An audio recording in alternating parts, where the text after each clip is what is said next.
Refinding the soul. When I had the vision of the flood in October of the year 1913, it happened at a time that was significant for me as a man. At that time, in the 40th year of my life, I had achieved everything that I had wished for myself. I had achieved honor, power, wealth, knowledge, and every human happiness. Then my desire for the increase of these trappings ceased. The desire ebbed from me, and horror came over me.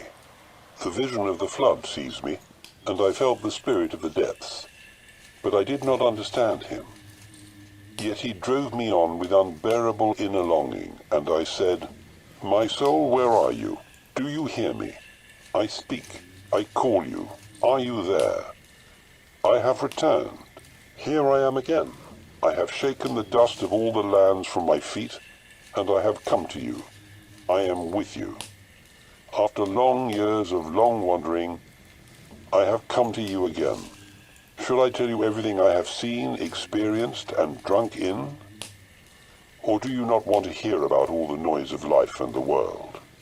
But one thing you must know, the one thing I have learned is that one must live this life. This life is the way, the long sought-after way to the unfathomable, which we call divine. There is no other way. All other ways are false paths. I found the right way. It led me to you, to my soul. I return, tempered and purified. Do you still know me? How long the separation lasted. Everything has become so different. And how did I find you? How strange my journey was. What words should I use to tell you on what twisted paths a good star has guided me to you? Give me your hand, my almost forgotten soul. How warm the joy at seeing you again, you long disavowed soul. Life has led me back to you. Let us thank the life I have lived for all the happy and all the sad hours, for every joy, for every sadness. My soul, my journey should continue with you. I will wander with you and ascend to my solitude.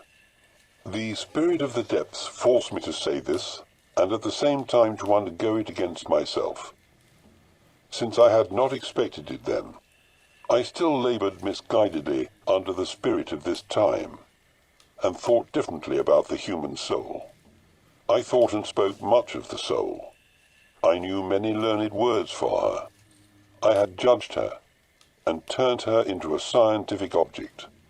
I did not consider that my soul cannot be the object of my judgment and knowledge. Much more are my judgment and knowledge the objects of my soul. Therefore the spirit of the depths forced me to speak to my soul, to call upon her as a living and self-existing being. I had to become aware that I had lost my soul. From this we learn how the spirit of the depths considers the soul. He sees her as a living and self-existing being, and with this he contradicts the spirit of this time, for whom the soul is a thing dependent upon man, which lets herself be judged and arranged, and whose circumference we can grasp. I had to accept that what I had previously called my soul was not at all my soul, but a dead system. Hence I had to speak to my soul as to something far off and unknown, which did not exist through me, but through whom I existed. He whose desire turns away from outer things reaches the place of the soul. If he does not find the soul, the horror of emptiness will overcome him, and fear will drive him, with a whip-lashing time and again, in a desperate endeavor and a blind desire for the hollow things of the world. He becomes a fool through his endless desire, and forgets the way of his soul, never to find her again. He will run after all things, and will seize hold of them, but he will not find his soul, since he would find her only in himself. Truly his soul lies in things and men, but the blind one seizes things and men, yet not his soul in things and men. He has no knowledge of his soul. How could he tell her apart from things and men? He could find his soul in desire itself, but not in the objects of desire. If he possessed his desire, and his desire did not possess him, he would lay a hand on his soul, since his desire is the image and expression of his soul. If we possess the image of a thing, we possess half the thing. The image of the world is half the world. He who possesses the world, but not its image, possesses only half the world.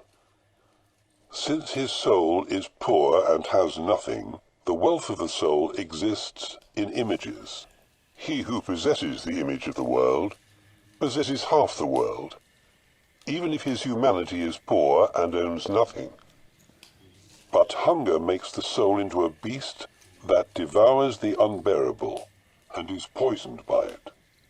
My friends, it is wise to nourish the soul, otherwise you will breed dragons and devils in your heart.